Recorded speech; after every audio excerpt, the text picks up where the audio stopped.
Okay, let's start with this one. A shell is fired from the ground at an angle theta with horizontal with a velocity v. At its highest point, it breaks into two fragments. If one fragment moves back through its initial line of motion with same speed, then the speed of the second fragment will be. अब जब shell को आप throw कर लेंगे at some angle तो वो no projectile motion इसकी होती है. सो ये ग्राउंड है, यहां पर आप किसी शेल को थ्रो कर रहे हैं with some velocity v at an angle theta. Okay, at an angle theta. तो it moves along this parabolic path. ये जो आपने पढ़ा होगा प्रोजेक्टाइल मोशन. अब इसमें मैं ये x एक्सिस लूंगा और ये y एक्सिस. हॉरिजॉन्टल कंपोनेंट या फिर x कंपोनेंट जो है that will be v cos theta और वर्टिकल कंपोनेंट जो है that is v sin theta. और आपने देखा होगा क्योंकि हॉरिजॉन्टल डायरेक्शन में कोई फोर्स नहीं है, कोई एक्सेलरेशन नहीं है, तो v cos theta remain same at every point. v sin theta will change क्योंकि ग्रेविटेशनल फोर्स y डायरेक्शन में होगा.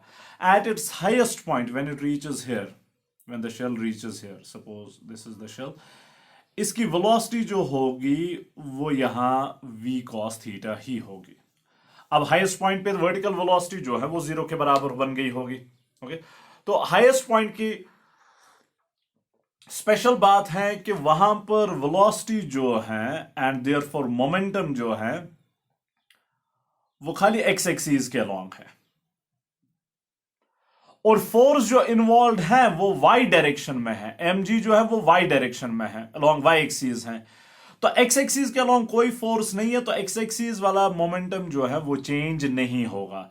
तो बिफोर एक्सप्लोजन और आफ्टर एक्सप्लोजन मोमेंटम जो होगा वो सेम होगा. Just before explosion and just after explosion momentum same होगा. एक्सप्लोजन से ही ये जो शेल है वो ब्रेक होता है इनटू टू पार्ट्स, क्योंकि एक्सप्लोजन में इंटरनल फोर्सेस इन्वॉल्व होंगे. जस्ट बिफोर और just after explosion momentum same होगा. मैं ये जस्ट बिफोर और जस्ट आफ्टर की बात इसलिए कह रहा हूं क्योंकि जब ये पार्ट्स जो होंगे, एक पार्ट जो कहा गया है कि वो वापस आता है अलोंग द सेम लाइन, वो जब वापस आता है तो उसका y कंपोनेंट भी है और y डायरेक्शन में mg जो है वो थिंग्स मोमेंटम जो है वो चेंज कर लेगा. सो आफ्टरवर्ड्स मोमेंटम सेम नहीं रहेगा क्योंकि mg की वजह से चेंज होगा. इस दूसरे पार्ट का जो यहां कहीं मूव कर लेगा मे बी, तो उसका भी मोमेंटम जो है वो mg की वजह से चेंज होगा. अब यहां पर जस्ट बिफोर और जस्ट आफ्टर क्यों चेंज नहीं होगा? The reason is just before और जस्ट आफ्टर को एक्सप्लोजन जो है x एक्सिस के अलोंग मोमेंटम है और x एक्सिस के अलोंग कोई फोर्स नहीं है. फोर्स जो है वो y डायरेक्शन में है, तो उसके वजह से मोमेंटम उस पॉइंट पे चेंज नहीं होगा. हाँ, आगे ऑब्वियसली चेंज होगा क्योंकि आगे y डायरेक्शन में भी मोशन है.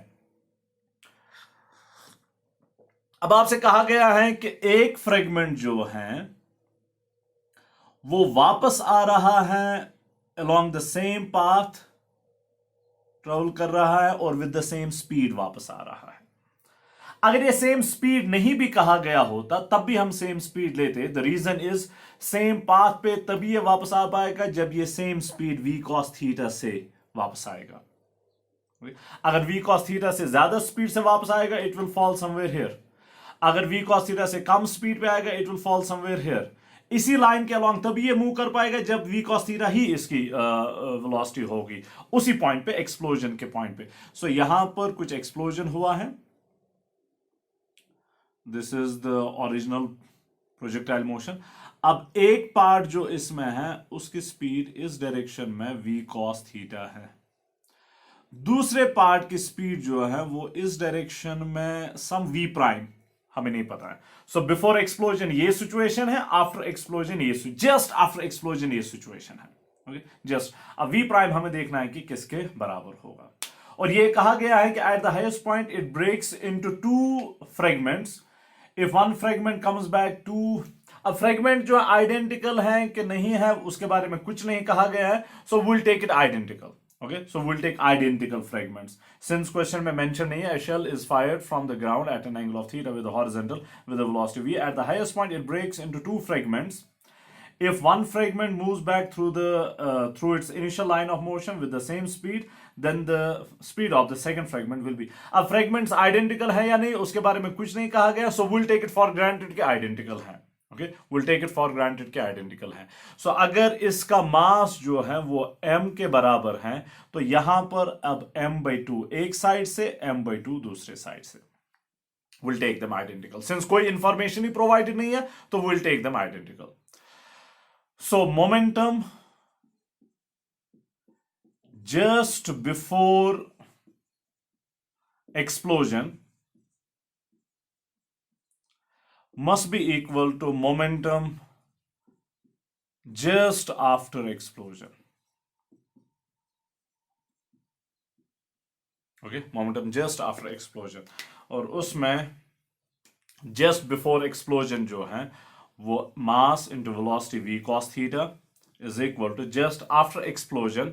अब एक पार्ट का तो है m/2 v प्राइम, दूसरे पार्ट का नेगेटिव डायरेक्शन में है सो माइनस साइन के साथ m/2 v cos theta. Okay, v cos theta. So this implies m/2 v prime is equal, इसे यहां लाते हैं तो पॉजिटिव बन जाएगा, mv cos theta यहां पर m/2 v cos theta. सो 1 + 1/2 ये यहां प्लस बन जाएगा, 1 + 1/2 is 3/2. So 3/2 times mv cos theta. अब m and m will cancel out, 2 and 2 will cancel out. This implies velocity of the second fragment is 3 times v cos theta. So 3 times v. So उसकी speed अब ज्यादा है.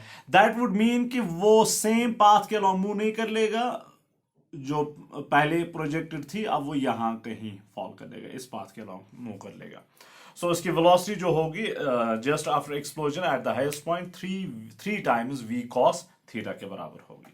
3 times v cos theta के बराबर. काफी अच्छी problem है, इससे रिवाइंड करके फिर से देख लीजिएगा.